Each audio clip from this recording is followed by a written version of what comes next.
La primera carta a los Corintios. Corinto era la ciudad más escandalosa del mundo antiguo, no como exageración, como descripción. Era un puerto comercial donde se cruzaban todas las culturas, todos los vicios y todo el dinero del Mediterráneo. Había un templo en lo alto de la ciudad con más de 1000 prostitutas religiosas. El nombre de la ciudad se había convertido en sinónimo de comportamiento inmoral en varios idiomas. Era el Las Vegas, el Ámsterdam y el Wall Street de su época, todo junto. Y en esa ciudad, Pablo plantó una iglesia que reflejaba exactamente el ambiente donde había nacido. Había divisiones, había escándalos sexuales que ni siquiera los no creyentes toleraban. Había gente demandando a sus hermanos en tribunales paganos. Había ricos que llegaban a la cena del Señor, comían todo y dejaban a los pobres con hambre. Había debates interminables sobre quién tenía los dones más impresionantes. Era, en pocas palabras, un desastre. Y Pablo les escribe, no para abandonarlos, para confrontarlos con la misma verdad que los había transformado la primera vez, porque se habían olvidado de ella. 1 Corintios 1. Pablo, elegido por designio de Dios para ser apóstol de Cristo Jesús, y el hermano Sóstenes, a la iglesia de Dios reunida en Corinto. A ustedes que, consagrados por Cristo Jesús, han sido elegidos por Dios para ser su pueblo, junto con todos los que en cualquier lugar invocan el nombre de Jesucristo, Señor suyo y nuestro. Que Dios, nuestro Padre, y Jesucristo, el Señor, les concedan gracia y paz. Doy gracias sin cesar a mi Dios por ustedes, ya que les ha otorgado su gracia, mediante Jesucristo, y los ha enriquecido sobremanera con toda clase de dones, tanto en lo que se refiere al conocer como al hablar. Y de tal manera se ha consolidado en ustedes el mensaje de Cristo, que de ningún don carecen, mientras están a la espera de que nuestro Señor Jesucristo se manifieste. Él será quien los mantenga firmes hasta el fin, para que nadie tenga de qué acusarlos el día de nuestro Señor Jesucristo. Dios, que los ha elegido para vivir en unión con su Hijo Jesucristo, es un Dios que cumple su palabra. Pero tengo algo que pedirles, hermanos, y lo hago en nombre de nuestro Señor Jesucristo, que haya concordia entre ustedes. Destierren cuanto signifique división, y recuperen la armonía pensando y sintiendo lo mismo. Digo esto, hermanos míos, porque los de Cloe me han informado de que hay divisiones entre ustedes. Me refiero a eso que anda diciendo cada uno de ustedes. Yo pertenezco a Pablo, yo a Apolo, yo a Pedro, yo a Cristo. Pero bueno, es que Cristo está dividido. ¿Ha sido crucificado Pablo por ustedes o han sido bautizados en su nombre? Es como para dar gracias a Dios el no haber bautizado entre ustedes más que a Crispo y a Gayo. Así nadie puede presumir de haber quedado vinculado a mí por el bautismo. Bueno, también bauticé a la familia de Estéfanas. Fuera de estos, no recuerdo haber bautizado a ningún otro. Es que Cristo no me envió a bautizar, sino a proclamar el mensaje evangélico, y a proclamarlo sin alardes de humana elocuencia, para que no quede anulada la eficacia de la cruz de Cristo. El lenguaje de la cruz es, ciertamente, un absurdo para los que van por sendas de perdición, mas para nosotros, los que estamos en camino de salvación, es poder de Dios. Lo dice la Escritura: destruiré la sabiduría de los sabios y haré fracasar la inteligencia de los inteligentes. ¿Quién se atreverá a presumir de sabio, de maestro o de investigador de este mundo? ¿No ha demostrado Dios que la sabiduría de este mundo es pura necedad? En efecto, el mundo con su sabiduría sobre Dios no ha llegado a conocer a Dios a través de esa sabiduría. Por eso, Dios ha decidido salvar a los creyentes a través de un mensaje que parece absurdo.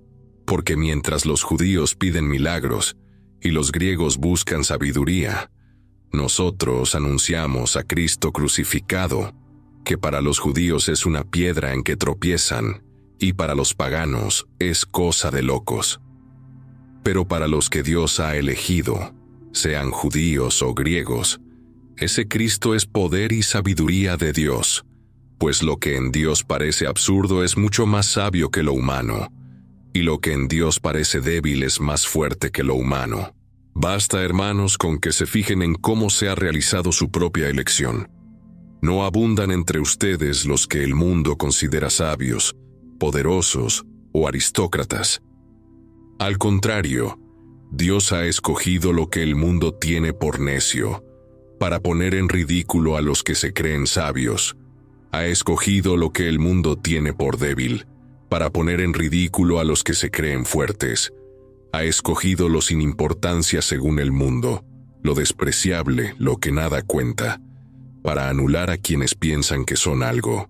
De este modo, ningún mortal podrá alardear de algo ante Dios que a ustedes los ha injertado en Cristo Jesús, convertido para nosotros en sabiduría divina, en fuerza salvadora, santificadora y liberadora. Así que, como dice la Escritura, si de algo hay que presumir, que sea de lo que ha hecho el Señor. 1 Corintios 2. Yo mismo, hermanos, cuando llegué a la ciudad, no les anuncié el proyecto salvador de Dios con alardes de sabiduría o elocuencia. Decidí que entre ustedes debía ignorarlo todo, a excepción de Cristo crucificado. Así que me presenté ante ustedes sin recursos y temblando de miedo. Mi predicación y mi mensaje no se apoyaban en una elocuencia inteligente y persuasiva. Era el Espíritu con su poder quien los convencía, de modo que la fe de ustedes no es fruto de la sabiduría humana, sino del poder de Dios. Sin embargo, también nosotros disponemos de una sabiduría para los formados en la fe, una sabiduría que no pertenece a este mundo ni a los poderes perecederos que gobiernan este mundo. Una sabiduría divina, misteriosa, escondida, destinada por Dios, desde antes de todos los tiempos, a constituir nuestra gloria. Ninguno entre los poderosos de este mundo ha llegado a conocer tal sabiduría, pues, de haberla conocido, no habrían crucificado al Señor de la gloria. Pero según dice la Escritura, lo que jamás vio ojo alguno, lo que ningún oído oyó, lo que nadie pudo imaginar que Dios tenía preparado para aquellos que lo aman, eso es lo que Dios nos ha revelado por medio del Espíritu. Pues el Espíritu todo lo sondea, incluso lo más profundo de Dios. ¿Quién, en efecto, conoce lo íntimo del ser humano, sino el mismo espíritu humano que habita en su interior? Lo mismo pasa con las cosas de Dios. Solo el Espíritu Divino las conoce. En cuanto a nosotros, no hemos recibido el espíritu del mundo, sino el Espíritu que procede de Dios, para poder así reconocer los dones que Dios nos ha otorgado. Esto es precisamente lo que expresamos con palabras que no están inspiradas por el saber humano, sino por el Espíritu. Y así acomodamos las cosas espirituales a los que poseen el Espíritu. La persona mundana es incapaz de captar lo que procede del Espíritu de Dios. Lo considera un absurdo y no alcanza a comprenderlo, porque solo a la luz del Espíritu pueden ser valoradas estas cosas. En cambio, la persona animada por el Espíritu puede emitir juicio sobre todo, sin que ella esté sujeta al juicio de nadie, porque ¿quién conoce el modo de pensar del Señor hasta el punto de poder darle lecciones? Ahora bien, nosotros estamos en posesión del modo de pensar de Cristo. 1 Corintios 3. Hermanos, no me fue posible entonces tratarlos como a personas animadas por el Espíritu. Tuve que hacerlo como a personas inmaduras, como a cristianos en estado infantil. Los alimenté con leche y no con alimentos fuertes que no podían asimilar entonces, y tampoco lo pueden ahora, porque siguen siendo inmaduros. Pues mientras haya entre ustedes envidias y rivalidades, no es prueba de inmadurez y de que no han superado el nivel puramente humano. En efecto, cuando uno dice, yo pertenezco a Pablo, y otro, yo a Apolo, no están demostrando que son todavía demasiado humanos, pues ¿qué son Apolo y Pablo? Simples servidores que los condujeron a la fe, valiéndose cada cual del don que Dios le concedió. Yo planté y Apolo regó, pero fue Dios quien hizo crecer, así que ni el que planta ni el que riega cuentan para nada. Dios que hace crecer es el que cuenta. Y entre el oficio de plantar o el de regar no hay diferencia, si bien cada uno recibirá el salario en proporción a su trabajo. Nosotros somos colaboradores de Dios. Ustedes son el campo que Dios cultiva, la casa que Dios edifica. Yo, respondiendo al don que Dios me ha concedido, he puesto los cimientos como buen arquitecto. Otro es el que levanta el edificio. Mire, sin embargo, cada uno como lo hace. Desde luego el único cimiento válido es Jesucristo, y nadie puede poner otro distinto, pero sobre ese cimiento puede construirse con oro, plata y piedras preciosas, o bien con madera, paja y cañas.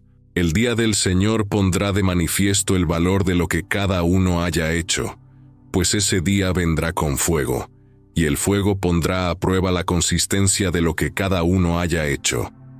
Aquel cuyo edificio, levantado sobre el cimiento, se mantenga firme, será premiado.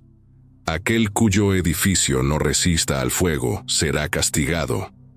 A pesar de lo cual, él se salvará, si bien como el que a duras penas escapa de un incendio.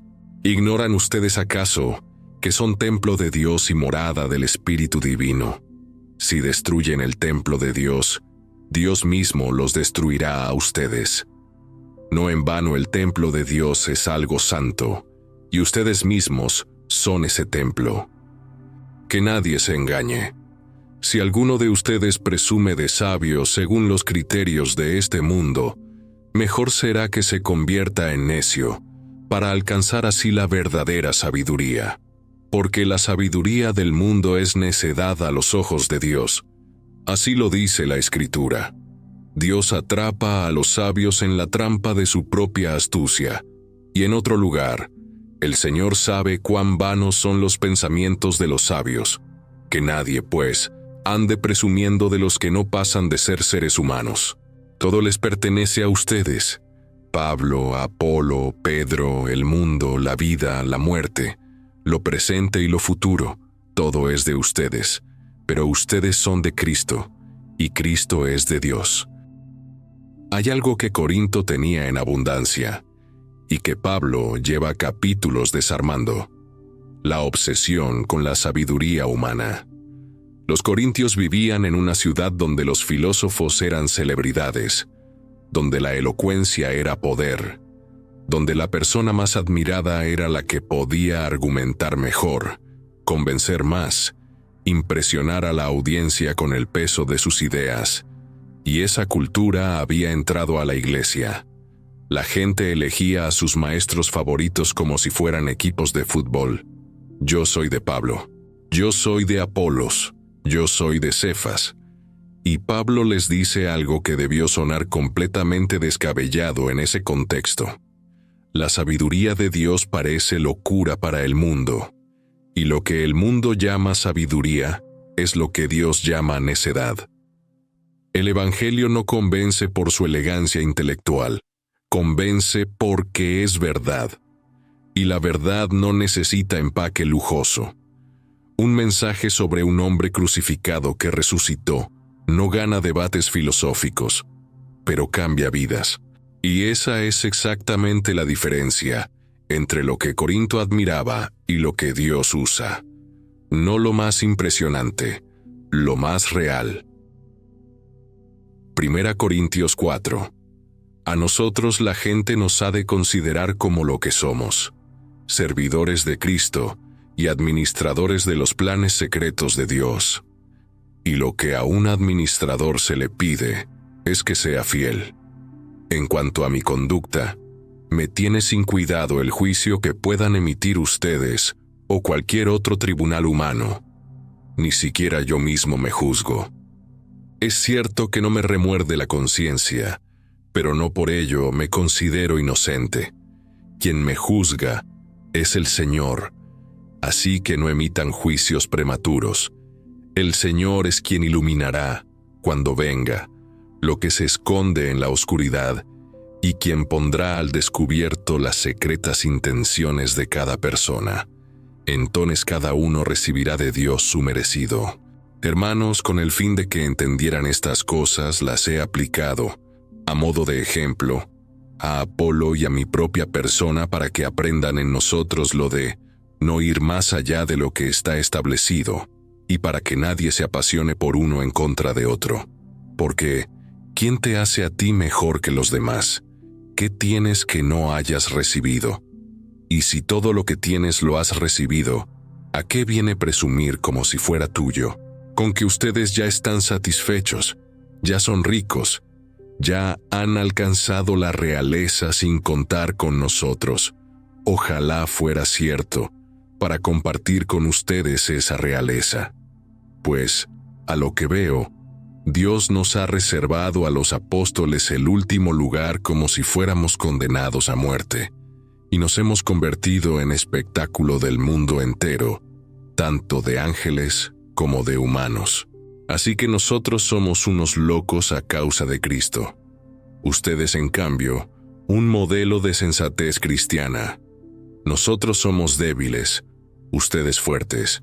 Ustedes se llevan la estima, nosotros el desprecio. Hasta el presente no hemos pasado más que hambre, sed, desnudez y malos tratos, andando de un lado para otro. Hemos trabajado con nuestras propias manos hasta el agotamiento. Si nos insultan, bendecimos. Si nos persiguen, aguantamos. Si nos calumnian, respondemos con bondad. Total, que hasta este momento somos la basura del mundo, el desecho de la humanidad. No es mi intención avergonzarlos al escribirles todo esto. Solo quiero corregirlos como a hijos míos muy queridos. Porque maestros en la fe en Cristo Jesús pueden tenerlos a millares, pero padres no. He sido yo quien los ha engendrado para la fe mediante el mensaje evangélico.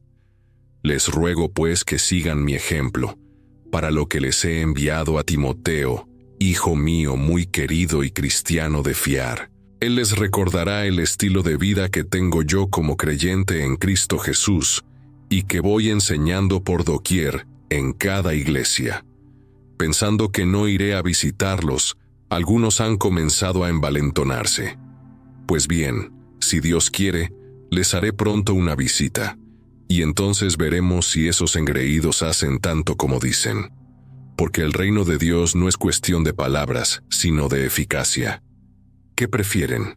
¿Que vaya vara en mano o con espíritu de amor y suavidad? 1 Corintios 5. Por todas partes se comenta que uno de ustedes vive con su madrastra como si fuera su esposa. Un caso así de lujuria, ni siquiera entre los no cristianos suele darse. Y ustedes siguen tan orondos, cuando deberían vestir luto y no admitir en su compañía a quien así está comportándose. Por mi parte, aunque estoy corporalmente ausente, me considero presente en espíritu, y como tal he tomado ya una decisión contra el que así se ha comportado.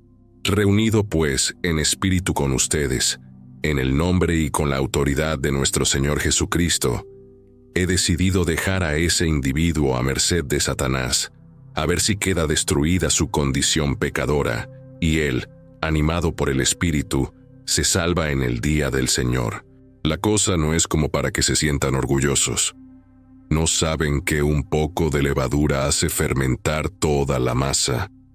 Eliminen todo resto de vieja levadura y sean masa nueva, ya que son panes pascuales, pues Cristo, que es nuestra víctima pascual, ya ha sido sacrificado.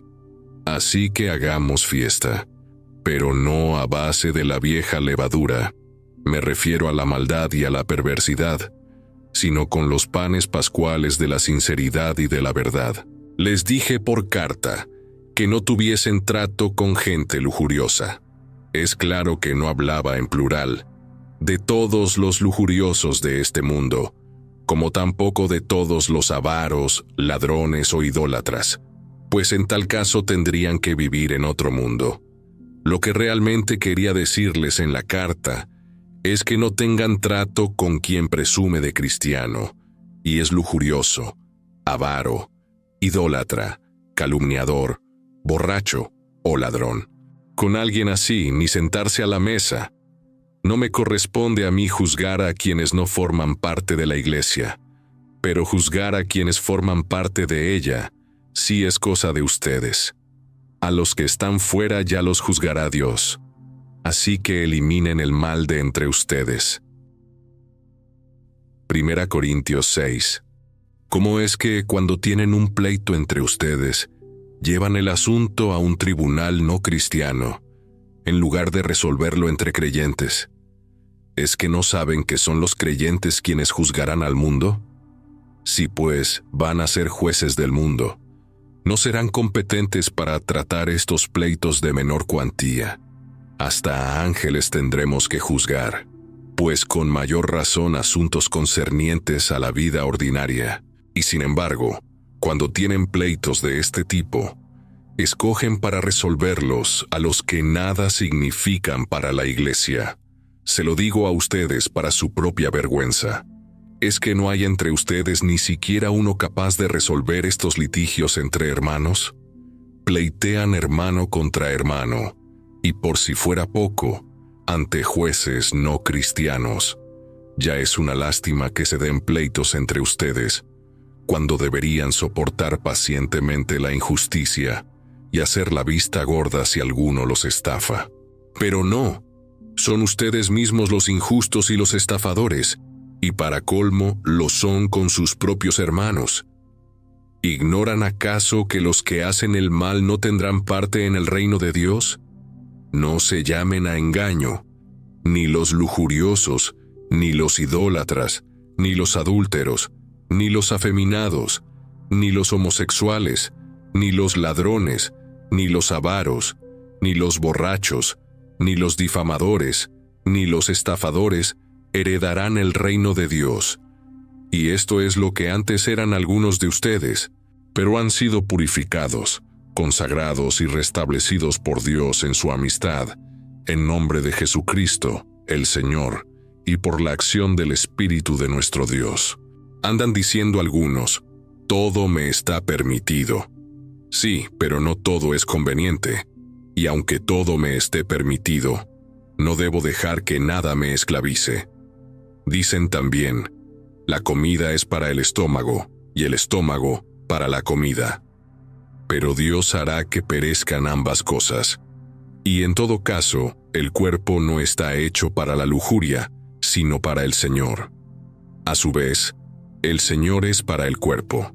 Por su parte, Dios, que resucitó al Señor, nos resucitará también a nosotros con su poder.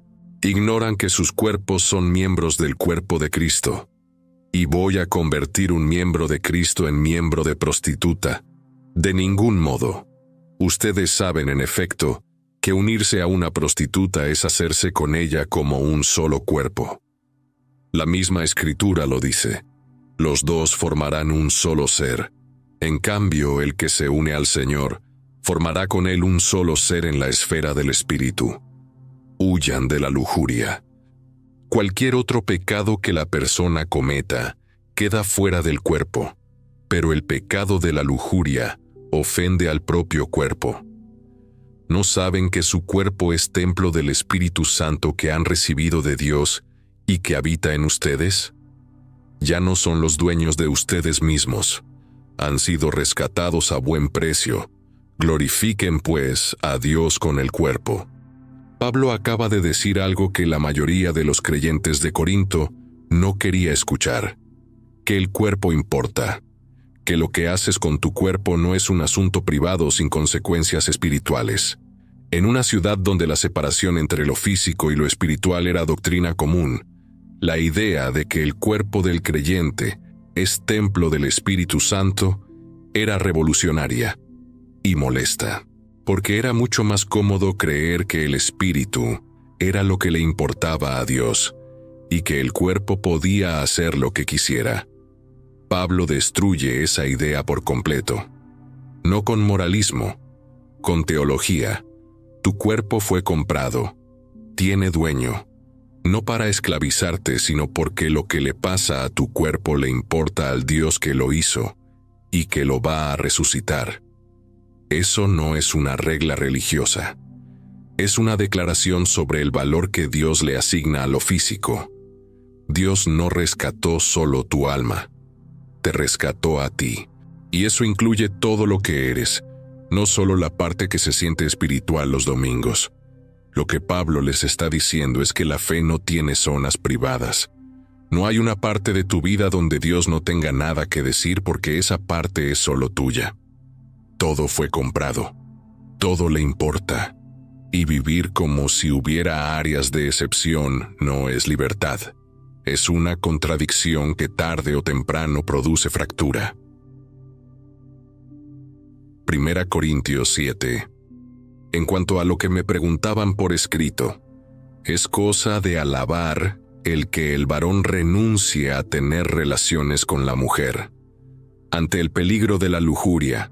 Sin embargo, que cada uno tenga su mujer, y cada mujer su marido. El marido debe cumplir su obligación conyugal con la mujer, y lo mismo la mujer con el marido.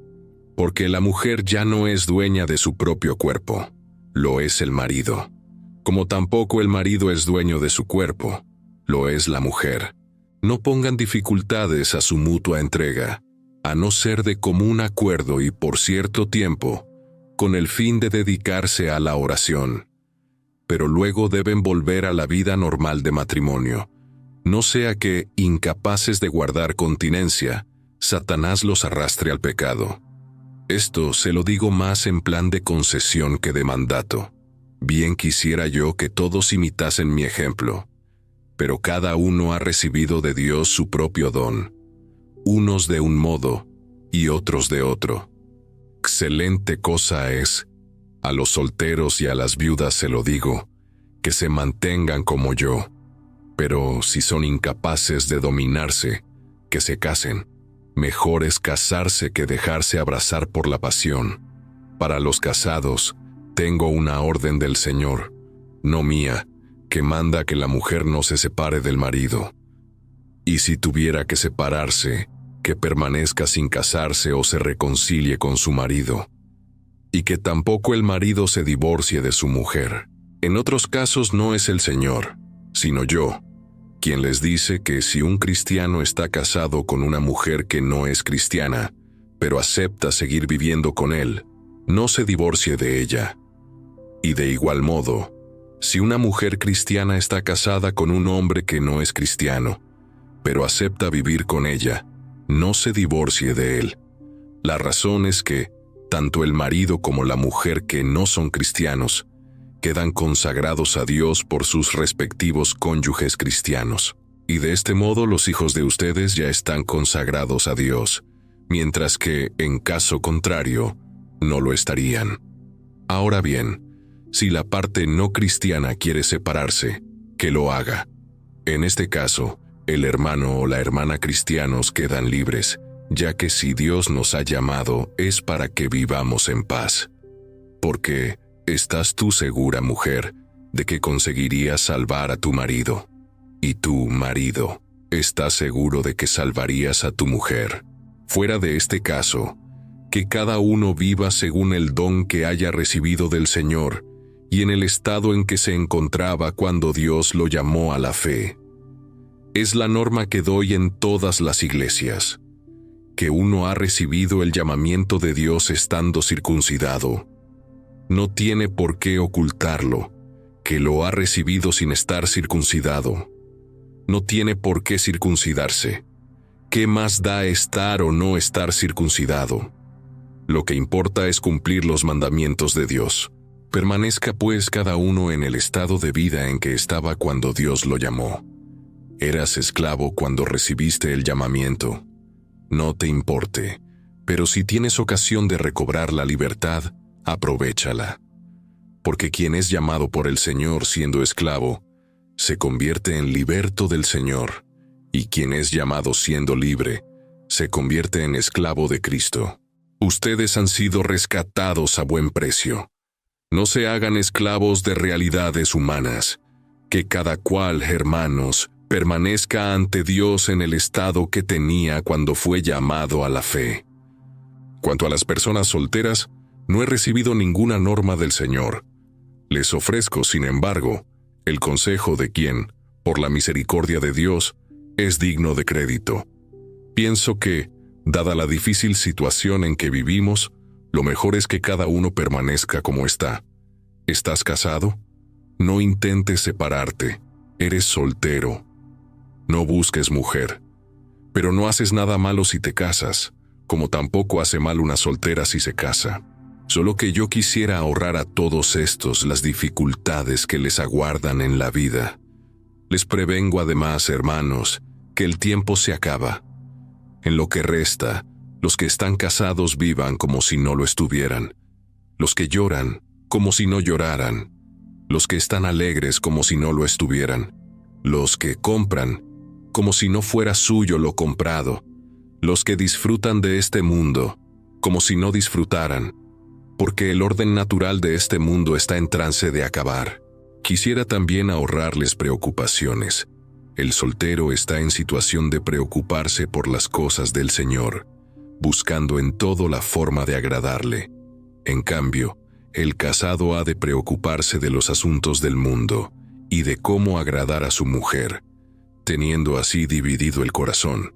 Igualmente, la mujer sin marido y la mujer soltera están en mejor situación para preocuparse por las cosas del Señor, dedicándose a Él en cuerpo y alma. La mujer casada, por su parte, se preocupa de las cosas de este mundo y de cómo agradar a su marido. Si les digo estas cosas, es por su bien. Lejos de mí pretender tenderles lazo alguno. Solo quiero que se dediquen al Señor de manera digna, asidua y sin estorbos. Es posible que alguno juzgue poco noble dejar plantada a su novia, ya que ha sobrepasado la flor de la edad, y se decida, por tanto, a actuar en consecuencia. Haga lo que mejor le parezca. Ningún pecado hay en que se casen, pero quien, sintiéndose firme en su interior, sin presión alguna que le fuerce y en pleno uso de su libertad, tome la resolución de no casarse con su novia, hace muy bien. En resumen, el que se casa con su novia hace bien, y el que no se casa hace todavía mejor.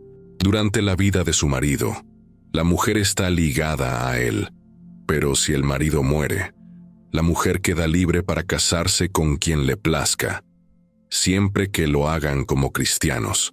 Sin embargo, será más feliz si permanece como está. Este es mi consejo, y también yo creo estar asistido por el Espíritu de Dios. 1 Corintios 8. En cuanto a la carne ofrecida en sacrificio a los ídolos, todos conocemos el modo de proceder. Pero el conocimiento envanece, solo el amor es verdaderamente provechoso. Si alguien presume de conocer alguna cosa, es que ignora todavía cómo hay que conocer. Pero si ama a Dios, entonces es objeto del conocimiento amoroso de Dios. En lo que se refiere a comer carne ofrecida en sacrificio a los ídolos, sabemos que los ídolos no significan nada en el mundo y que no hay más que un Dios. Existen, sí, esos a los que llaman dioses, sea en el cielo o en la tierra. Y son, por cierto, muchos esos dioses y señores. Para nosotros, sin embargo, solo hay un Dios, el Padre, de quien todo procede y a quien todos estamos destinados. Y solo hay un Señor, Jesucristo, mediante el cual han sido creadas todas las cosas y por quien vivimos también nosotros. Pero no todos tienen este conocimiento. Algunos, acostumbrados a la idolatría hasta hace muy poco, comen pensando que es carne sacrificada a los ídolos, y su conciencia, que está poco formada, incurre en culpa. No será un alimento lo que nos haga estar más cerca de Dios. Nada perderemos por dejar de comer, ni ganaremos nada por comer. Eso sí, procuren que esta libertad de que ustedes gozan no se convierta en ocasión de caída para los poco formados. Porque vamos a suponer que alguien te ve a ti, que tienes la conciencia bien formada, tomando parte en un banquete en el que se sirve carne sacrificada a los ídolos. Su conciencia poco formada ¿no se dejará llevar de tu ejemplo y comerá de esa carne? Y así, porque tú te las das de sabio, se perderá ese hermano poco formado todavía, pero por quien Cristo murió.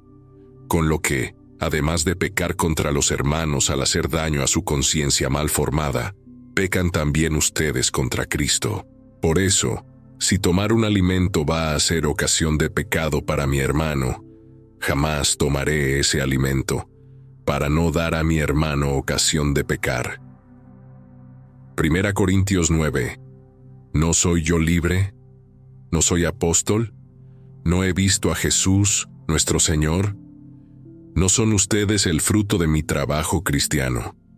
Pase que otros no me reconozcan como apóstol, pero ustedes sí deben reconocerme, pues son el sello que garantiza mi apostolado cristiano.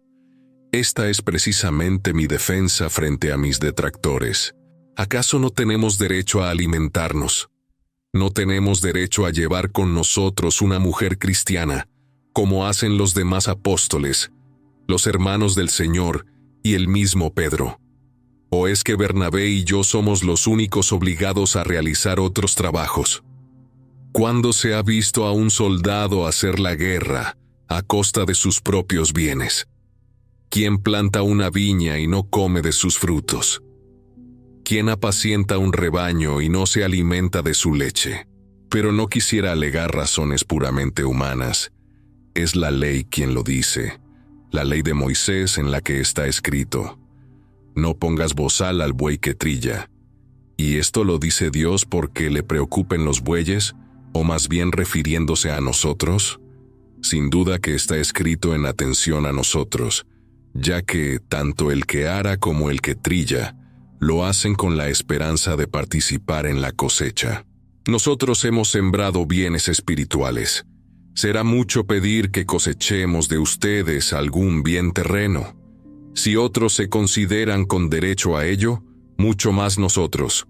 Y sin embargo, no hemos querido utilizar este derecho. Preferimos soportar lo que sea, a fin de no crear impedimento alguno al anuncio del mensaje evangélico de Cristo. Bien saben ustedes que los ministros del culto viven de ese ministerio, y que los que sirven al altar participan de las ofrendas que se hacen en él. De forma semejante, el Señor dispuso que quienes anuncian el mensaje evangélico vivan de esa tarea. Pero yo, ni he hecho uso de ninguno de esos derechos ni les escribo estas líneas para que me sean reconocidos. Prefiero morir antes que nadie me arrebate este motivo de orgullo. Pues anunciar el mensaje evangélico no es para mí un motivo de orgullo. Es una necesidad que se me impone, y pobre de mí si no lo anunciase. Si realizara esta tarea por propia iniciativa, merecería una recompensa. Pero si lo hago por obligación, como una tarea que se me ha encomendado, ¿dónde está entonces mi recompensa? Está en el hecho de anunciar gratuitamente el mensaje evangélico, sin aprovecharme del derecho que me confiere el anuncio del mensaje. Soy plenamente libre. Sin embargo, he querido hacerme esclavo de todos para ganar a todos cuantos pueda. Con los judíos me conduzco como judío, para ganar a los judíos. Con los que están sujetos a la ley, yo, que no estoy sujeto a la ley, actúo como si lo estuviera, a fin de ganarlos. Igualmente para ganar a los que están sin ley, yo, que no estoy sin ley de Dios ya que mi ley es Cristo, me comporto con ellos como si estuviera sin ley. Con los poco formados en la fe, procedo como si yo también lo fuera, a ver si así los gano. A todos traté de adaptarme totalmente para conseguir, cueste lo que cueste, salvar a algunos. Todo sea por amor al mensaje evangélico, de cuyos bienes espero participar. Bien saben ustedes que de todos los que participan en una competición atlética, solo uno recibe el premio. Corran como para ganar, y ya ven de cuántas cosas se privan los que se entrenan con vistas a una prueba deportiva. Ellos lo hacen para conseguir una corona que se marchita. Nosotros, en cambio, aspiramos a un trofeo imperecedero. En cuanto a mí, no corro a ciegas, ni lucho como quien da golpes al aire. Si golpeo mi cuerpo con rigor y lo someto a disciplina, es porque yo, que he proclamado a otros el mensaje, no quiero quedar descalificado. 1 Corintios 10. No deben olvidar, hermanos, que todos nuestros antepasados caminaron al amparo de aquella nube y atravesaron el mar. Todos fueron bautizados como seguidores de Moisés cuando aconteció lo de la nube y lo del mar. Todos comieron el mismo alimento espiritual, y todos bebieron la misma bebida espiritual, pues bebieron de la roca espiritual que los acompañaba, roca que representaba a Cristo.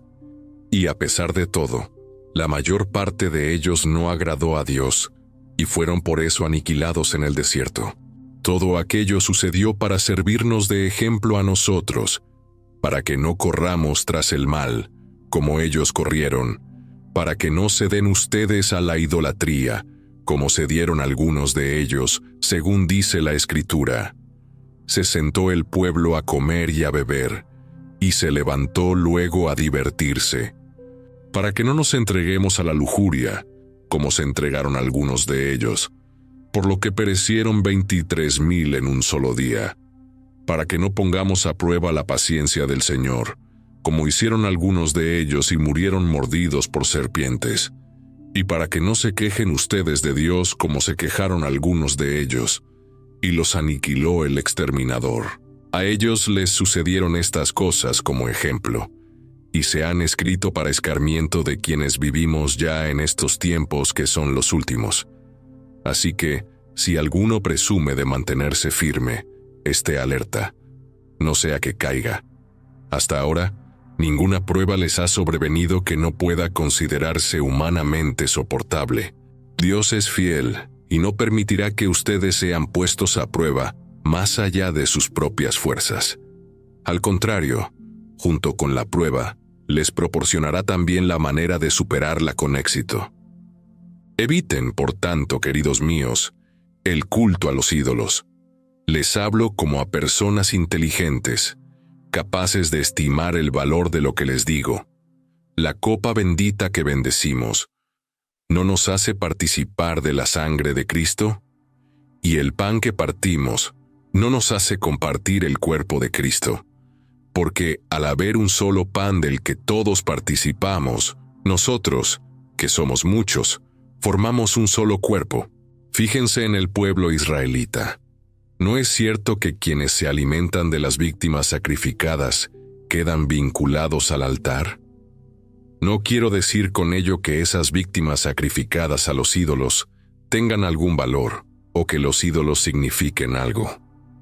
Lo que quiero decir es que esas víctimas se ofrecen a los demonios y no a Dios, y yo no quiero que ustedes entren en comunión con los demonios. No pueden beber de la copa del Señor y de la copa de los demonios.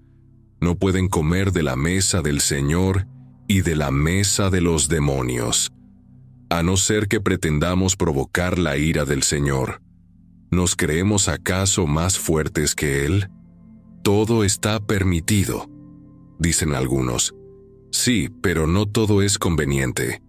Y aunque todo esté permitido, no todo ayuda al provecho espiritual de los demás. Que nadie busque su propio interés, sino el del prójimo. Pueden comer de todo cuanto se vende en el mercado, sin plantearse problemas de conciencia, porque del Señor es la tierra y todo lo que existe en ella. Si los invita un no cristiano y aceptan su invitación, coman lo que les ponga y no se planteen problema alguno de conciencia. Pero si alguien les indica, eso es carne sacrificada a los ídolos, entonces, en atención a quien se lo ha indicado y por razones de conciencia, no lo coman. Naturalmente, me refiero no a la conciencia de ustedes, sino a la de quien les ha hecho la indicación. ¿Y por qué, dirás, va a quedar coartada mi libertad por la conciencia de otro? Si cuando participo en un banquete, doy gracias a Dios por ello, ¿qué razón hay para que se me critique por algo que hago, dando gracias a Dios? En cualquier caso, tanto si comen como si beben o hacen cualquier otra cosa, háganlo todo para gloria de Dios. Pero no sean ocasión de pecado para nadie, ya se trate de judíos, de paganos o de miembros de la Iglesia de Dios. Ya ven que yo procuro dar completa satisfacción a todos, y no busco mi propio provecho, sino el de todos los demás, a fin de que se salven. 1 Corintios 11. Sigan mi ejemplo como yo sigo el de Cristo. Los felicito, porque no hay cosa en la que no me tengan presente, y porque conservan las tradiciones tal como se las transmití. Pero quiero que sepan que Cristo es cabeza de todo varón, como el varón lo es de la mujer, y Dios lo es de Cristo. Todo varón que ora o comunica mensajes divinos con la cabeza cubierta, deshonra a Cristo, que es su cabeza.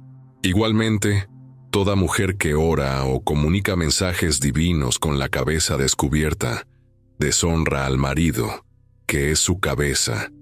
Es como si se la hubiera rapado. Si pues no quiere llevar velo, que se corte el pelo a rape. Y si considera vergonzoso para una mujer cortarse el pelo o llevar rapada la cabeza, que use velo. El varón no debe cubrirse la cabeza, por cuanto es imagen y reflejo de la gloria de Dios. Pero la mujer refleja la gloria del varón, pues no procede el varón de la mujer, sino la mujer del varón, ni fue creado el varón por causa de la mujer, sino la mujer por causa del varón. Por eso, y por respeto a los ángeles, es conveniente que la mujer lleve sobre su cabeza una señal de autoridad, aunque entre cristianos tanto el varón como la mujer deben reconocer su mutua dependencia. Porque si bien es cierto que la mujer procede del varón, también lo es que el varón viene al mundo por medio de la mujer. Y en última instancia, todo procede de Dios. Al propio criterio de ustedes apelo. ¿Es decoroso que la mujer ore a Dios sin cubrirse la cabeza? ¿No enseña la misma naturaleza que el cabello largo es para el varón una deshonra, mientras que para la mujer es motivo de honra?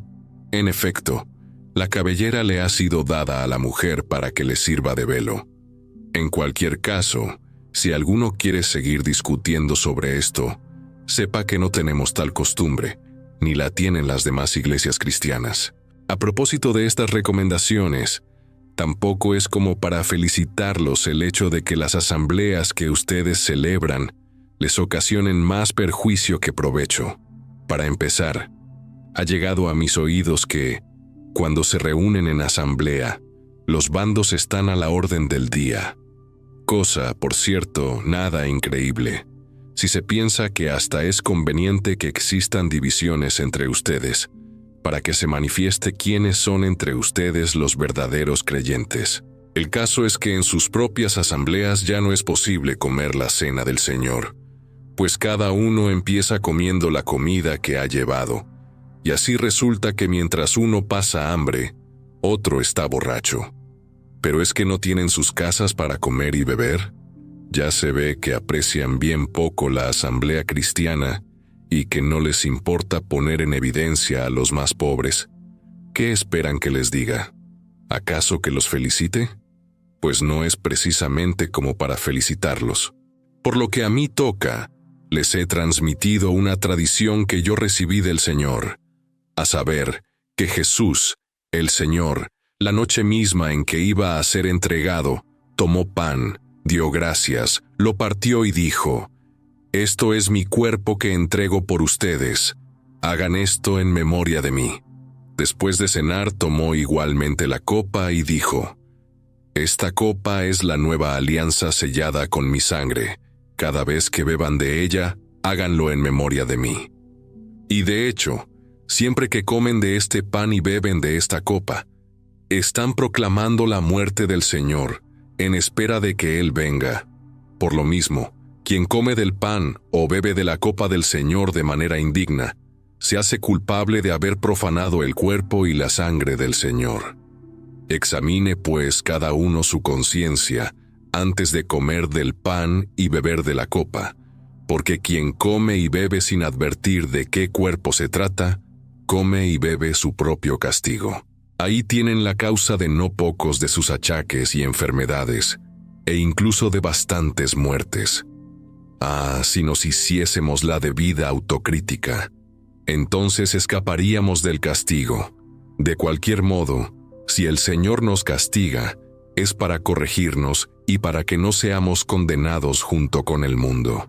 Por tanto, hermanos míos, al reunirse para comer la cena del Señor, espérense unos a otros. Si alguien tiene hambre, que coma en su casa, para que las reuniones no sean objeto de censura. Los demás problemas los solucionaré cuando vaya. Lo que Pablo acaba de describir sobre la cena del Señor es una de las confrontaciones más directas de toda la carta, y vale la pena detenerse aquí, porque es fácil escucharlo como un debate sobre liturgia y perder lo que realmente está en juego. En Corinto, cuando se reunían a comer juntos, los ricos llegaban primero, traían su propia comida y comían hasta saciarse. Los pobres, los esclavos, los que llegaban después del trabajo, encontraban las mesas vacías. Y esto sucedía mientras llamaban a lo que hacían la cena del Señor. Pablo les dice que eso no es la cena del Señor, es su propia cena, porque la cena del Señor tiene una lógica que lo invierte todo. El que tiene más, da al que tiene menos. El que llegó primero espera al que llega después. El cuerpo de Cristo no es una reunión de individuos que hacen sus cosas en el mismo espacio. Es un cuerpo, y cuando una parte del cuerpo ignora a la otra, el cuerpo entero queda dañado. Lo que pasaba en Corinto no era solo descortesía, era una contradicción viviente de todo lo que el Evangelio afirma. El Evangelio dice que en Cristo no hay diferencia de estatus, pero en la mesa de Corinto sí la había, y esa diferencia destruía el mensaje que decían creer. La coherencia entre lo que se cree y cómo se vive no es un detalle opcional, es la credibilidad del mensaje. 1 Corintios 12. En cuanto a los dones del Espíritu, no quiero, hermanos, que desconozcan lo que a ellos se refiere. Ustedes saben que cuando eran paganos, se dejaban arrastrar ciegamente hacia los ídolos mudos.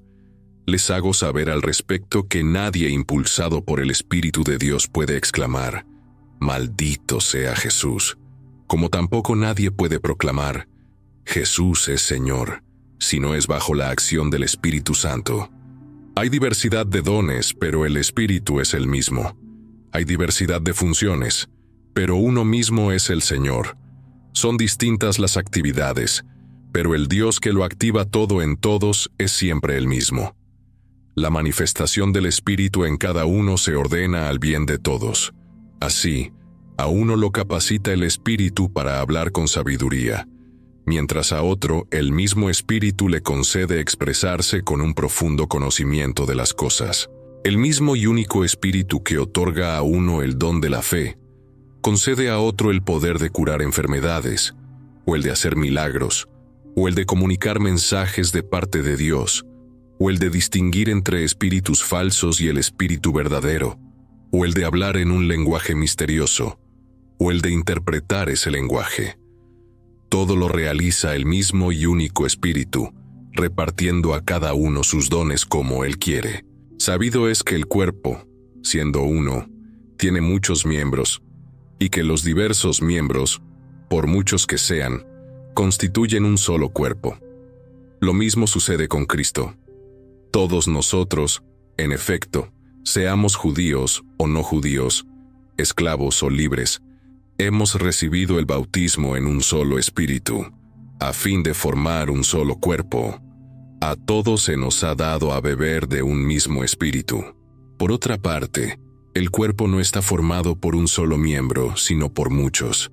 Si el pie dijera, como no soy mano, nada tengo que ver con el cuerpo, ¿dejaría por ello de formar parte del cuerpo? Y si el oído dijera, como no soy ojo, nada tengo que ver con el cuerpo, ¿dejaría por ello de formar parte del cuerpo? Si el cuerpo entero fuera ojo, ¿cómo podría oír? Y si todo fuera oído, ¿cómo podría oler? Por algo distribuyó Dios cada uno de los miembros en el cuerpo según le pareció conveniente. Pues ¿dónde estaría el cuerpo si todo él se redujese a un solo miembro?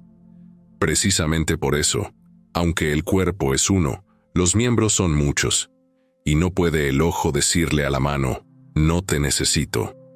Como tampoco puede la cabeza decir a los pies, no los necesito. Al contrario, cuanto más frágil parece un miembro, más imprescindible es, y rodeamos de especial cuidado aquellas partes que menos parecerían merecerlo. Asimismo, tratamos con mayor decoro las que consideramos más indecorosas, pues las que en sí mismas son decorosas no necesitan especial cuidado. Dios mismo ha organizado el cuerpo dando más honor a lo que menos parece tenerlo, a fin de que no existan divisiones en el cuerpo, sino que todos los miembros por igual se preocupen unos de otros. Y así, cuando un miembro sufre, todos sufren con él, y cuando recibe una especial distinción, todos comparten su alegría. Ustedes forman el cuerpo de Cristo, y cada uno por separado constituye un miembro. Es Dios quien ha asignado en la Iglesia un puesto a cada uno. En primer lugar están los apóstoles.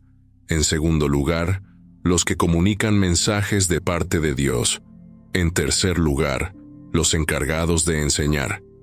Vienen después los que tienen el don de hacer milagros, de realizar curaciones, de asistir a los necesitados, de presidir la asamblea, de hablar un lenguaje misterioso. Son todos apóstoles. Comunican todos mensajes de parte de Dios. Han recibido todos el encargo de enseñar. Hacen todos milagros. Tienen todos el poder de sanar enfermedades. ¿Hablan todos un lenguaje misterioso o son capaces de interpretarlo? En cualquier caso, aspiren ustedes a los más valiosos entre todos estos dones. Pero me queda por mostrarles un camino que es con mucho el mejor. 1 Corintios 13. ¿De qué me sirve hablar lenguas humanas o angélicas? Si me falta el amor, no soy más que una campana que repica o unos platillos que hacen ruido. ¿De qué me sirve comunicar mensajes de parte de Dios, penetrar todos los secretos y poseer la más profunda ciencia? ¿De qué me vale tener toda la fe que se precisa para mover montañas? Si me falta el amor, no soy nada. ¿De qué me sirve desprenderme de todos mis bienes e incluso entregar mi cuerpo a las llamas? Si me falta el amor, de nada me aprovecha. El amor es comprensivo y servicial. El amor nada sabe de envidias, de jactancias, ni de orgullos. No es grosero, no es egoísta, no pierde los estribos, no es rencoroso. Lejos de alegrarse de la injusticia, encuentra su gozo en la verdad. Disculpa sin límites, confía sin límites, espera sin límites, soporta sin límites. El amor nunca muere. Vendrá, en cambio, un día en que nadie comunicará mensajes de parte de Dios. Nadie hablará en un lenguaje misterioso. Nadie podrá presumir de una profunda ciencia. Ahora, en efecto, nuestro saber es limitado, limitada nuestra capacidad de hablar en nombre de Dios. Mas cuando venga lo completo, desaparecerá lo que es limitado. Cuando yo era niño, hablaba como niño, pensaba como niño, razonaba como niño. Al hacerme adulto, dije adiós a las cosas de niño. Ahora vemos confusamente, como por medio de un espejo. Entonces veremos cara a cara. Ahora conozco solo de forma limitada. Entonces conoceré del todo, como Dios mismo me conoce. 3 cosas hay que ahora permanecen: la fe, la esperanza, el amor. De todas ellas, la más grande es el amor. El capítulo que acabas de escuchar es probablemente el texto más citado en bodas de todo el mundo. Y ese es exactamente el problema, porque cuando lo separas de lo que viene antes y lo conviertes en una lectura bonita sobre el romance, pierdes por completo para qué lo escribió Pablo. Él no lo escribió para describir el amor entre 2 personas que se casan. Lo escribió en medio de un conflicto sobre los dones espirituales para decirles a los corintios que, sin amor, todos sus dones son ruido. El que habla en lenguas sin amor es un platillo que resuena. El que tiene fe para mover montañas sin amor no es nada. El que da todo lo que tiene sin amor no gana nada. Pablo está hablando de gente que usaba sus capacidades espirituales para impresionar, para competir, para establecer jerarquías dentro de la iglesia. Y les dice que el mayor don no produce espectáculo, produce servicio. El amor que describe aquí no es un sentimiento, es una decisión de orientar todo lo que eres hacia el bien del otro. Eso es lo que hacía falta en Corinto. Y probablemente es lo que más falta hace en cualquier comunidad cristiana hoy. 1 Corintios 14. Busquen, pues, sin descanso el amor, y ambicionen también los dones del Espíritu, pero sobre todo el don de comunicar mensajes de parte de Dios. Pues quien habla un lenguaje misterioso se dirige a Dios, pero no a los seres humanos. Impulsado por el Espíritu, habla de cosas misteriosas que nadie entiende. En cambio, el que comunica mensajes de parte de Dios se dirige a los seres humanos, les sirve de provecho espiritual, los anima y los consuela. El que posee el don de hablar un lenguaje misterioso se beneficia a sí mismo, mientras que quien tiene el don de comunicar mensajes divinos contribuye al provecho espiritual de la iglesia. Me gustaría que todos ustedes disfrutasen de ese don de hablar un lenguaje misterioso. Sin embargo, prefiero que tengan el de comunicar mensajes de parte de Dios. Y es que para el provecho espiritual de la iglesia, es más útil el que comunica mensajes que quien habla un lenguaje misterioso, a no ser que alguien interprete ese lenguaje misterioso. En concreto, hermanos, supongan que yo los visito y que me dirijo a ustedes utilizando ese lenguaje misterioso. ¿De qué les aprovecharía si no les comunicase alguna revelación, algún conocimiento, algún mensaje o alguna enseñanza? Tienen el caso de los instrumentos musicales, la flauta o el arpa, por ejemplo. Si no emiten clara y distintamente los sonidos, ¿cómo saber si es la flauta o el arpa lo que suena? Y si el toque de la trompeta llega de forma irreconocible, ¿quién va a prepararse para la batalla? Pues lo mismo ustedes. Si se expresan en un lenguaje misterioso en lugar de usar palabras inteligibles, ¿quién entendería lo que dicen? Estarán hablando a las paredes. En el mundo hay infinidad de idiomas, y cada uno tiene su forma particular. Pero si desconozco la forma de un idioma, seré un extranjero para quien quiera hablar conmigo, y él lo será para mí. Pues lo mismo ustedes, ya que tanto ambicionan los dones del Espíritu, procuren al menos poseer en abundancia los que contribuyan al provecho espiritual de la iglesia.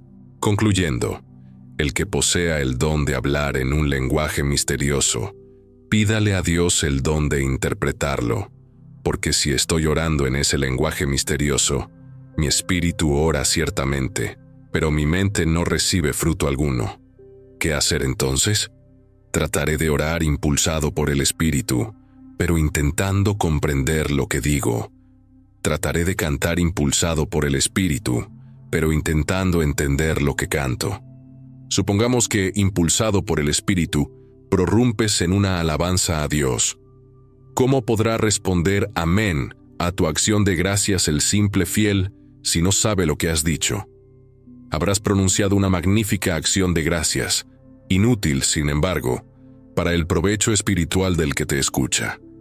Yo, por mi parte, le agradezco a Dios el poder hablar ese lenguaje misterioso mejor que cualquiera de ustedes. Con todo, cuando nos reunimos en asamblea, prefiero decir 5 palabras inteligibles e instructivas, a pronunciar 10,000 en un lenguaje ininteligible. Hermanos, no se comporten como niños al razonar. Tengan sí la inocencia del niño en lo que atañe al mal, pero en cuanto a sus propios razonamientos, sean personas hechas y derechas. Está escrito en la ley: en otros idiomas y por boca de extranjeros hablaré a este pueblo, y ni siquiera así me escucharán, dice el Señor. El don, pues, de hablar un lenguaje misterioso tiene carácter de signo para los incrédulos, no para los creyentes. En cambio, el don de comunicar mensajes de parte de Dios está destinado a los creyentes, más bien que a los incrédulos. Supongamos que toda la comunidad de creyentes se reúne en asamblea y que todos se expresan en ese lenguaje misterioso. Si en ese momento entra un simple fiel o un no creyente, pensará que están locos. Por el contrario, si ese simple fiel o ese no creyente entra mientras todos están comunicándose mensajes de parte de Dios, es muy posible que entre todos le hagan recapacitar y reconocer sus pecados, dejando al descubierto sus más íntimos secretos. Caerá entonces de rodillas y adorará a Dios, proclamando que Dios se encuentra verdaderamente entre ustedes. Concretando, hermanos, cuando se reúnen, no hay inconveniente en que uno cante, otro enseñe, otro comunique una revelación, otro hable un lenguaje misterioso, otro, en fin, interprete ese lenguaje, pero que todo se encamine al provecho espiritual. Si se trata de hablar un lenguaje misterioso, que lo hagan 2 o, a lo sumo, 3, y además, por turno y contando con alguien que interprete lo que dicen. Si no hay tal intérprete, guárdese silencio en la asamblea y hable cada uno consigo mismo y con Dios. En cuanto a los que comunican mensajes de parte de Dios, que hablen 2 o 3, y los demás limítense a dar su parecer. Pero si uno de los asistentes recibe mientras tanto una revelación, deberá callarse el que está hablando. Todos pueden, con tal que lo hagan por turno, comunicar los mensajes recibidos de Dios, para que todos aprendan y sean exhortados. Por lo demás, el don de comunicar estos mensajes divinos debe estar controlado por los que tienen ese don, pues no quiere Dios el desorden, sino la paz. Como es costumbre en las demás comunidades cristianas, las mujeres deben guardar silencio en la asamblea. No les está, pues, permitido tomar la palabra, sino que deben mostrar el debido respeto, como manda la ley. Si desean saber algo, que se lo pregunten en casa a sus maridos, porque no está bien que la mujer hable en la asamblea. Tengan en cuenta que no partió de ustedes la palabra de Dios, ni son ustedes los únicos en haberla recibido. Quien presuma de recibir mensajes de parte de Dios o de ser persona animada por el Espíritu, deberá reconocer que esto que les escribo es mandato del Señor. Y si no lo reconoce, que no se haga ilusiones de ser Él reconocido. En una palabra, hermanos, ambicionen el don de comunicar mensajes de parte de Dios, aunque sin cerrar el paso a quienes hablan un lenguaje misterioso. En cualquier caso, háganlo todo de forma conveniente y ordenada. Pablo acaba de pasar 2 capítulos ordenando el caos de las reuniones en Corinto. Y el caos era real. Todos querían hablar al mismo tiempo. Todos querían demostrar su don. Las reuniones se habían convertido en una competencia de quién llamaba más la atención. Y Pablo les dice algo que va en contra de todo lo que Corinto valoraba. Dios no es Dios de desorden, sino de paz. Esa frase pequeña carga un peso enorme. Porque en una cultura que admiraba el exceso, la expresividad sin límite, la demostración pública de poder, Pablo dice que el Espíritu Santo no necesita caos para moverse. No necesita que todos hablen a la vez para demostrar que está presente. La señal de que el Espíritu está en una reunión no es el volumen ni la cantidad de manifestaciones. Es que los que entran sin creer puedan ser alcanzados por la verdad. Es que los que ya creen salgan más edificados que cuando llegaron. La forma en que una iglesia se reúne no es un detalle secundario.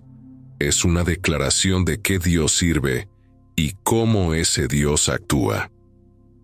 Si una comunidad acostumbra el desorden y el espectáculo como señal de la presencia de Dios, forma personas que buscan experiencias en lugar de raíces, que necesitan emoción constante para creer que algo está pasando.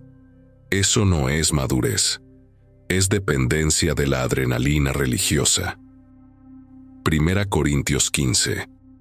Quiero recordarles, hermanos, el mensaje de salvación que les anuncié, el mensaje que ustedes recibieron, en el que se mantienen firmes y por el que están en camino de salvación, si es que lo conservan tal como yo se lo anuncié. De lo contrario, se habrá echado a perder su fe. Primero y ante todo, les transmití lo que yo mismo había recibido: que Cristo murió por nuestros pecados, conforme a lo anunciado en las Escrituras, que fue sepultado y que resucitó al tercer día, conforme a esas mismas Escrituras, que se apareció primero a Pedro y más tarde a los 12. Después se apareció a más de 500 hermanos juntos, de los cuales algunos han muerto, pero la mayor parte vive todavía. Se apareció después a Santiago y de nuevo a todos los apóstoles. Finalmente, como si se tratara de un hijo nacido fuera de tiempo, se me apareció también a mí, que soy el más pequeño entre los apóstoles y que no merezco el nombre de apóstol, por cuanto perseguía a la iglesia de Dios. Pero la gracia divina ha hecho de mí esto que soy, una gracia que no se ha malogrado en cuanto a mí toca. Al contrario, me he afanado más que todos los otros. Bueno, no yo, sino la gracia de Dios que actúa en mí. De cualquier modo, sea yo, sean los demás, esto es lo que anunciamos y lo que ustedes han creído. Y bien, si se proclama que Cristo ha resucitado, venciendo a la muerte, ¿cómo andan diciendo algunos de ustedes que los muertos no resucitarán? Si los muertos no han de resucitar, es que tampoco Cristo ha resucitado. Y si Cristo no ha resucitado, tanto nuestro anuncio como la fe que ustedes tienen carecen de sentido. Es más, resulta que somos testigos falsos de Dios, por cuanto hemos dado testimonio contra Él, al afirmar que ha resucitado a Cristo. Cosa que no es verdad si se da por supuesto que los muertos no resucitan. Porque si los muertos no resucitan, es que no ha resucitado Cristo. Y si Cristo no ha resucitado, la fe de ustedes carece de valor, y aún siguen ustedes hundidos en el pecado. En consecuencia, también habremos de dar por perdidos a los cristianos que han fallecido. Si todo cuanto esperamos de Cristo se limita a esta vida, somos las personas más dignas de lástima. Pero no, Cristo ha resucitado venciendo la muerte, y su victoria es anticipo de la de aquellos que han muerto. Pues si por un hombre vino la muerte, también por un hombre viene la resurrección de los muertos. En efecto, del mismo modo que, al compartir la naturaleza de Adán, toda la humanidad está sujeta a la muerte, en cuanto injertados en Cristo, todos retornarán a la vida, pero cada uno en el puesto que le corresponda. Cristo en primer lugar como anticipo, después los que pertenecen a Cristo, el día de su gloriosa manifestación. Entonces será el momento final, cuando aniquiladas todas las potencias enemigas, Cristo entregue el reino a Dios Padre. Mientras tanto, es preciso que Cristo reine hasta que Dios ponga a todos sus enemigos debajo de sus pies, y como a último enemigo, destruirá a la muerte, porque Dios todo lo sometió debajo de sus pies. Bien entendido que, cuando la Escritura dice que todo le ha sido sometido, no incluye a Dios, que es quien se lo sometió. Y cuando todo le haya quedado sometido, el Hijo se someterá a quien se lo sometió todo, para que Dios sea soberano de todo. Hay algunos que se hacen bautizar por los que han muerto. Si es cierto que los muertos no han de resucitar, ¿qué sentido puede tener ese bautismo? Y nosotros mismos, ¿a qué ponernos en peligro a todas horas? Les aseguro, hermanos, por lo orgulloso que me siento de ustedes ante Cristo Jesús, Señor nuestro, que estoy al borde de la muerte cada día. Y si solo aspiro a una recompensa humana, ¿de qué me sirve haber sostenido en Éfeso un combate contra fieras? Si los muertos no resucitan, comamos y bebamos, que mañana moriremos. No se engañen, las malas compañías corrompen las buenas costumbres. Retornen al buen camino y no sigan pecando. Pues para vergüenza de ustedes tengo que decirles que algunos de ustedes desconocen a Dios. Alguien preguntará, ¿y cómo resucitarán los muertos? ¿Con qué cuerpo lo harán? Tonto de ti, si tú siembras algo, no cobrará nueva vida a menos que antes muera. Y lo que siembras no es la planta entera que después ha de brotar, sino un simple grano, de trigo o de cualquier otra semilla. Dios, por su parte, proporciona a esa semilla y a todas y cada una de las semillas la forma que le parece conveniente. No todos los cuerpos son iguales.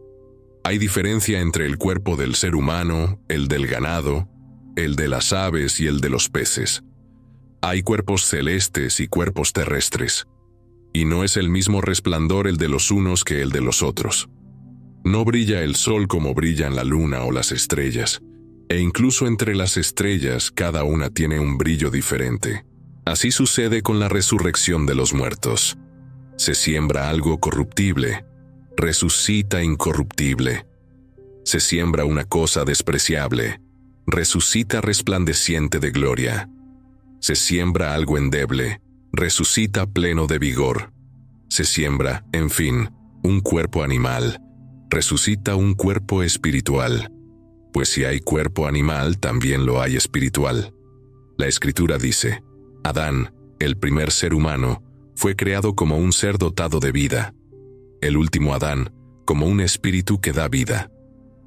Y no existió primero lo espiritual, sino lo animal. Lo espiritual es posterior. El primer ser humano procede de la tierra y es terreno. El segundo viene del cielo. El terreno es prototipo de los terrenos, el celestial de los celestiales. Y así, como hemos incorporado en nosotros la imagen del ser humano terreno, incorporaremos también la del celestial. Quiero decir con esto, hermanos, que lo que es solo carne y sangre no puede heredar el reino de Dios, que lo corruptible no heredará lo incorruptible. Miren, voy a confiarles un misterio. No todos moriremos, pero todos seremos transformados. Súbitamente, en un abrir y cerrar de ojos cuando suene, que sonará la trompeta final, los muertos resucitarán incorruptibles mientras nosotros seremos transformados. Porque es preciso que este ser corruptible se revista de incorruptibilidad y que esta vida mortal se revista de inmortalidad. Y cuando este cuerpo corruptible se revista de incorruptibilidad, cuando este ser mortal se revista de inmortalidad, entonces se cumplirá lo que dice la Escritura: la muerte ha sido devorada por la victoria. ¿Dónde está, muerte, tu victoria? ¿Dónde tu venenoso aguijón? El aguijón de la muerte es el pecado, y el pecado ha desplegado su fuerza con ocasión de la ley. Pero nosotros hemos de dar gracias a Dios, que por medio de nuestro Señor Jesucristo nos concede la victoria. Por tanto, hermanos míos muy queridos, Manténganse firmes y constantes. Destáquense constantemente en la tarea cristiana, seguros de que el Señor no permitirá que sea estéril el afán que en ello ponen. 1 Corintios 16. En cuanto a la colecta en favor de los cristianos de Judea, sigan las instrucciones que di a las iglesias de Galacia. Cada primer día de la semana vayan aportando cada uno de ustedes lo que hayan podido ahorrar, para que no haya que andar con colectas cuando los visite. Una vez que esté ahí, proveeré de las correspondientes cartas de recomendación a quienes ustedes escojan para que lleven a Jerusalén el obsequio que envíen. Y si parece conveniente que vaya también yo, iremos juntos. A Corinto llegaré después de atravesar Macedonia, pues por Macedonia no haré más que pasar. Con ustedes, en cambio, es muy posible que me detenga, e incluso que pase el invierno para que así me provean de lo necesario, sea cual sea el viaje que deba emprender. No quiero hacerles esta vez una visita pasajera, ya que, si Dios quiere, confío en permanecer algún tiempo entre ustedes. Por el momento me quedaré en Éfeso hasta Pentecostés, porque tengo a la vista una magnífica ocasión de trabajar con éxito, aunque hay muchos empeñados en poner dificultades. Cuando llegue Timoteo, hagan lo posible porque se sienta a gusto entre ustedes, pues no en vano trabaja por el Señor, igual que yo. Que nadie le haga de menos, ayúdenlo más bien a que continúe felizmente su viaje hasta mí. Tanto yo como los demás hermanos estamos esperándolo. En cuanto al hermano Apolo, le he insistido vivamente para que los visite en compañía de los hermanos, pero él no quiere hacerlo ahora en modo alguno. Irá cuando encuentre ocasión propicia. Manténganse alerta y firmes en la fe. Pórtense con valentía, sean modelo de fortaleza. Todo lo que hagan, háganlo con amor. Les pido ahora, por favor, hermanos, que tengan muy presente a la familia de Estéfanas, que fueron los primeros cristianos de la provincia de Acaya, y se consagraron por entero al servicio de los fieles. Ustedes harían muy bien en seguir sus directrices, y las de todo aquel que se afane y trabaje en la misma tarea. Me alegro de que hayan venido Estéfanas, Fortunato y Acaico. Ellos han suplido la ausencia de ustedes, tranquilizándome a mí y a ustedes. A personas como estas deben estarles reconocidos. Los saludan las iglesias de la provincia de Asia. Un saludo especial en el Señor de parte de Áquila, Prisca y la iglesia que se reúne en su casa. Saludos de todos los hermanos. Salúdense unos a otros con un beso fraterno. Este saludo final es de mi puño y letra, Pablo. Quien no ame al Señor sea maldito. Ven, Señor nuestro. Que la gracia de Jesús el Señor los acompañe. El amor que les tengo en Cristo Jesús quede con todos ustedes. Cuando termina esta carta, lo primero que queda claro es que los problemas de Corinto no eran únicos de Corinto. Eran los problemas de cualquier comunidad humana que intenta vivir algo que va completamente contra su naturaleza. Porque eso es lo que hace el Evangelio. No mejora a las personas dentro del sistema de valores que ya tienen. Lo invierte. El más grande es el que sirve. En un mundo donde la sabiduría se mide por la capacidad de impresionar, el Evangelio dice que Dios eligió lo necio para avergonzar a los sabios. En un mundo donde el cuerpo es o un instrumento de placer o algo que no le importa al espíritu, el Evangelio dice que el cuerpo resucitará y que lo que haces con él ahora tiene peso eterno. Ninguna de esas inversiones es fácil de sostener. Y Corinto lo demostró con la honestidad de una iglesia que no filtraba sus problemas. Pero Pablo no les escribe como si fueran un caso perdido. Les escribe como quien sabe que la misma verdad que los transformó la primera vez puede transformarlos de nuevo. No con una versión mejorada. Cristo crucificado, Cristo resucitado. Esa es la base. Todo lo demás se sostiene o se cae dependiendo de si esa base está firme, y termina con algo que casi pasa desapercibido. Manteneos firmes, creciendo siempre en la obra del Señor, sabiendo que vuestro trabajo no es en vano. En una ciudad que medía todo por resultados visibles, esas 3 palabras eran la promesa más contracultural posible. Lo que construyes en fidelidad tiene peso aunque el mundo no lo registre. Eso fue verdad para Corinto. Sigue siendo verdad hoy.